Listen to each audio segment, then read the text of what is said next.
Start. नमस्कार ताऊ जी। नमस्कार बेटा लक्षित, कैसे हो? आपसे एक सवाल पूछना है। हाँ पूछो बेटा। वो डेमोक्रेसी मतलब वो लोकतंत्र का मतलब क्या होता है, जरा समझा दीजिए। बेटा लोकतंत्र का मतलब होता है कि लोगों जो हमारे देश के लोग हैं हाँ। उनके द्वारा उनके द्वारा चुना गया एक तंत्र, एक सिस्टम। अच्छा। जैसे हमारे देश की आबादी इस समय 1 अरब 30 करोड़ है, हम्म। तो उसमें से जो 18 साल से ऊपर के लोग होते हैं वो लोग वोट देकर चुनाव में नेता लोग चुनते हैं। अच्छा। तो ये लोकतंत्र कहलाता है। मतलब एक सरकार, एक चुनी हुई सरकार जिसको कि लोग चुनते हैं, जो कि हमारे ही द्वारा चुनी गई है और हमारे लिए ही काम करती है। अच्छा। मैं चाहता हूँ कि आने वाले जो पीढ़ी है वो भी इसको समझ ले, छोटे बच्चे, कि लोकतंत्र का मतलब ये होता है कि लोगों द्वारा चुनी गई सरकार जो कि लोगों के लिए ही है बनी हुई है, लोगों के लिए ही काम करती है। इसमें ऐसा होता है बेटा, जैसे हमारे वहाँ पे तुमने सुना होगा कुछ मेंबर ऑफ पार्लियामेंट्स होते हैं। हाँ। ठीक है, मेंबर ऑफ पार्लियामेंट्स में 2 तरह की वहाँ पे हाँ। पार्लियामेंट में सीट्स होती हैं। जैसे एक होते हैं लोकसभा से जो चुनकर जाते हैं, ठीक है। तो हमारे पूरे देश में लगभग 530 के लगभग अच्छा। स्टेट से जाते हैं, 20 करीब यूनियन टेरिटरीज से एमपी और जाते हैं। 22। हाँ, और वहाँ से जाते हैं, तो टोटल करीब 552 जो हैं 552 लोकसभा में चुनकर जाते हैं मेंबर ऑफ पार्लियामेंट्स। इसके अलावा करीब 250 राज्यसभा में जाते हैं, जो कि अपर हाउस और लोअर हाउस के तौर पे माना जाता है। ठीक है, तो इतने नेता हमारे वहाँ पे चुन के जाते हैं जिनको देश की जनता चुनती है। अब इसमें ऐसा होता है बेटा, जो लोकसभा के होते हैं 552, उनको तो सीधे लोकसभा से चुनकर जाते हैं, लोग चुनते हैं इलेक्शन में। जैसे 2019 में इलेक्शन हुए थे, ठीक है। लेकिन राज्यसभा में जो चुने जाते हैं उनको कौन चुनते हैं? उनको एक, जैसे हम उत्तराखंड का उदाहरण देता हूँ, हम लोग उत्तराखंड में रहते हैं ना। हाँ। उत्तराखंड में रहते हैं, तो उत्तराखंड में जैसे टोटल एक विधानसभा होती है, ओके। ठीक है। उसमें जो है एमएलए चुने जाते हैं, मेंबर ऑफ लेजिस्लेटिव असेंबली जिनको बोला जाता है, ठीक है। वो करीब 70 सीटें हैं। तो वो 70 लोग राज्यसभा की सीटें चुनते हैं। यहाँ से राज्यसभा की 3 सीटें हैं, तो उन 70 लोगों ने 3 सीटें चुनकर राज्यसभा पहुँचाई, ठीक है। और इसी तरह से लोकसभा में 5 सीटें हैं उत्तराखंड से, तो 5 सीटें चुनकर गई। ऐसे ही पूरे देश से मिलकर 552 लोकसभा की सीटें और 250 के करीब राज्यसभा की सीटें।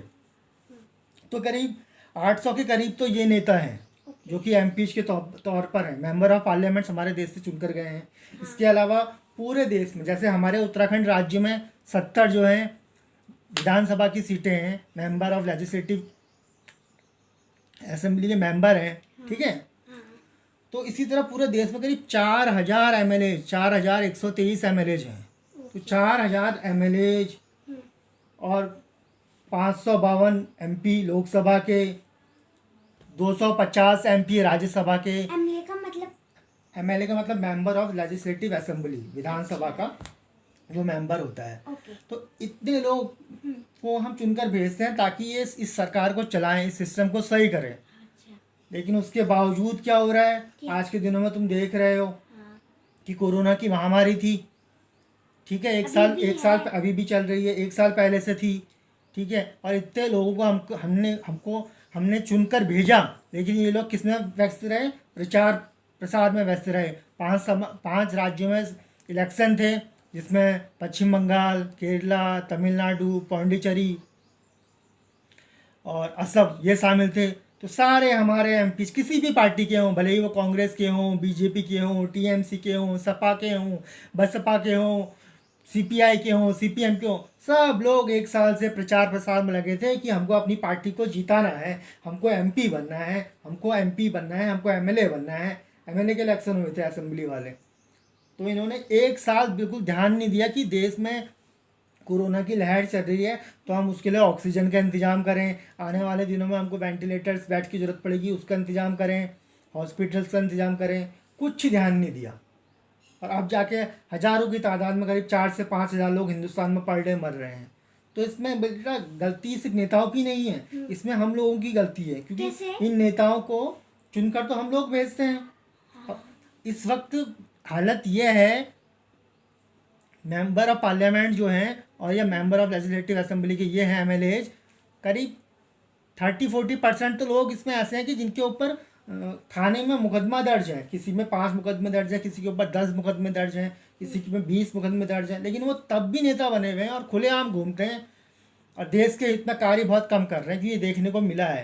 क्योंकि अब जब 4-5 हज़ार लोग हिंदुस्तान में पर डे मर रहे हैं, जो कि हमें सरकारी सूत्रों से क्या न्यूज़ से पता चल रहा है, तो हम अंदाजा लगा सकते हैं कि हम किस गर्त में जा चुके हैं। लेकिन तब भी हमें हिम्मत नहीं हारनी चाहिए, क्योंकि एक देश ये सिर्फ इन नेताओं जिनको हम चुनकर भेज रखा है, ऊपर सिर्फ इनसे नहीं चलता बेटा। ये देश हम लोगों से चलता है। जो 1 अरब 30 करोड़ की आबादी है, हम लोग इस देश को चलाते हैं। उसी में डॉक्टर्स, नर्सेज, पुलिस वाले, आर्मी के जवान और बहुत से लोग लगे हुए हैं बचाने में। लेकिन जिन नेताओं को 1 साल तक का काम करना था, कि उनको पता था कि इसकी लहर चल रही है, तो उनको देश में ऑक्सीजन का इंतजाम करना था, ऑक्सीजन सिलेंडर्स का इंतजाम करना था, ऑक्सीजन के कंटेनर जो इधर से उधर जिससे ऑक्सीजन जाती है उसका इंतजाम करना था, जो कि हमारे देश में बहुत कम तादाद में है।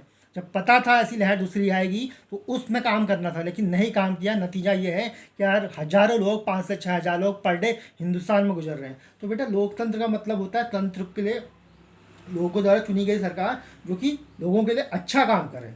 लेकिन बेटा आजकल की दुनिया में ऐसा हो नहीं रहा है, और क्या कर सकते हैं हम? हमने हमारी चुनी सरकार है, हमको करना पड़ेगा। लेकिन ये तो लेकिन अभी गलत ही हो सरकार रहा है। गलत हो रहा है, लेकिन सरकार अभी थोड़ा बहुत जागी है, तो इसमें लगी हुई है बेटा। ओके। और कुछ पूछना चाहते हो, या तुम बड़े होके क्या बनना चाहोगे, बताओ। मैं बड़े होके अच्छा नागरिक और देश की सेवा करके एक अच्छा नागरिक। क्या तुम बड़े होके नेता भी बनना चाहोगे? हाँ, तो तुम खाली 10th पास करके या 12th पास करके नेता बनोगे, या कुछ अच्छी हायर एजुकेशन लोगे, लोकतंत्र के बारे में जानोगे, तब थोड़ी सी बहुत अच्छा पढ़ के नेता बनोगे, या छोटे मोटे ऐसे ही बन जाओगे बिना पढ़े?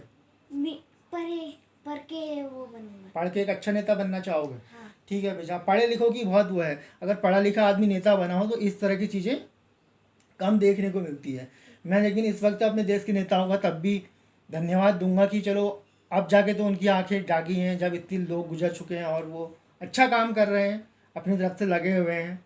लेकिन बेटा डेमोक्रेसी का मेन मतलब तो यही है कि लोगों की सेवा करना, लोगों की लेकिन सेवा वैसा हो करना। नहीं रहा है। हाँ, डेमोक्रेसी का मतलब ये कि लोगों द्वारा चुनी हुई सरकार लोगों के लिए अच्छा काम करे। अच्छा। लेकिन हमारे वहाँ पे आजकल सब प्रचार मंत्री बने हुए हैं। जितने भी पार्टीज हैं, सब पार्टीज के लिए मैं बोल रहा हूँ, सब लोग इधर उधर जाके बस इलेक्शन में हज़ारों की लाखों की भीड़ आ रही है, कैसे आ रही है पता नहीं। नेता हवाई जहाज़ों से चक्कर काट रहे हैं, भाषणबाजी कर रहे हैं, जीत की चल रही है। उनको ये चिंता नहीं है कि ऑक्सीजन देश में है या नहीं है, ऑक्सीजन के उन्हें सिलेंडर बस है या MP नहीं है, बनना है। कंटेनर है या नहीं है, कुछ है या नहीं है, बस लगे हुए हैं, लगे हुए हैं, लगे हुए हैं। MP बनने के लिए ना। बस एमपी बनना है उनको, मेंबर ऑफ पार्लियामेंट बनना है, एमएलए बनना है। ऐसा नहीं होना चाहिए। अगर आप बनने हो तो उस कार्य को, जिस चीज़ के लिए आपको बना है, देश की जनता ने चुना है, तो उस काम को आपको करना चाहिए। बेटा आपको समझ में आ गया? हाँ। आप बड़े होकर एक अच्छा नेता बनना, पढ़ लिख के बनना और देश के हितों के लिए काम करना। ठीक जब देश में समस्याएं आए तो उस समस्या के लिए काम करना। ये नहीं कि अपने पार्टी प्रचार के लिए आप दुनिया भर में, देश भर में घूमते रहो, ऐसा कभी मत करना। ये सभी पार्टीज के लिए मेरा एक संदेश है, एक आम नागरिक के तौर पे। और मैं चाहता हूँ तुम भी एक अच्छे नागरिक बनो और बड़े होके एक नेता बनो, अच्छे नेता बनो, लेकिन पढ़ लिख के बनो। और यही मैं, अगर कुछ सुन रहे हैं लोग, तो उनसे भी कहना चाहूँगा कि आप लोकतंत्र को थोड़ा समझ गए होंगे कि मेंबर ऑफ पार्लियामेंट लोकसभा में करीब 552 के करीब और राज्यसभा में 250 के करीब हैं। इसके अलावा 4123 हमारे एमएलएज हैं। इतना सिस्टम होने के बावजूद, इसके अलावा जिला पंचायत सदस्य अलग होते हैं, ब्लॉक प्रमुख अलग होते हैं, सरपंच अलग होते हैं, मेयर अलग होते हैं, वार्ड्स मेंबर्स अलग होते हैं। क्या कर रहे हैं आखिर ये लोग हिंदुस्तान में? क्या करना चाहिए था इन लोगों को? कोई आगे बढ़ के शुरुआत से नहीं आया काम में। तो इस वक्त इतनी लाशों को हमें देखने पड़ रहा है। भले ही लोग बोले कि लोग कम मर रहे हैं, वो ज़्यादा मर रहे, कम मर रहे हैं, ज़्यादा मर रहे, उससे बात नहीं है। हमारा सिस्टम दुरुस्त होना चाहिए, इसीलिए हम सरकार को चुनते हैं, इसीलिए डेमोक्रेसी बनी है, इसीलिए लोकतंत्र बना है। तो इस लोकतंत्र को सुधारने की जिम्मेदारी हमारी है कि हम ऐसे लोगों को चुनें जो पढ़े लिखे हों और समाज के हित के लिए काम करें, ना कि प्रचार के लिए काम करें। उम्मीद है आप लोगों को ये बात पसंद आई होगी। मैं अपने यूट्यूब के माध्यम से ये जागरूकता लोगों में लाना चाहता था। उम्मीद है मैं इसमें सफल हुआ होऊंगा। अगर आपको ये बातें पसंद आई तो प्लीज़ मेरे चैनल को सब्सक्राइब कीजिए, लाइक कीजिए, शेयर कीजिए और इसमें कमेंट्स भी कीजिए, जो मैंने अच्छा कहा या बुरा कहा, कुछ भी कहा। आपने इसको सुना, उसके लिए आपका बहुत बहुत धन्यवाद। इसको ज़्यादा से ज़्यादा लोगों तक शेयर कीजिए। Thank you. Thank you. जय हिंद, जय भारत, जय हिंद, जय श्री राम। जय श्री राम। बाय। बाय।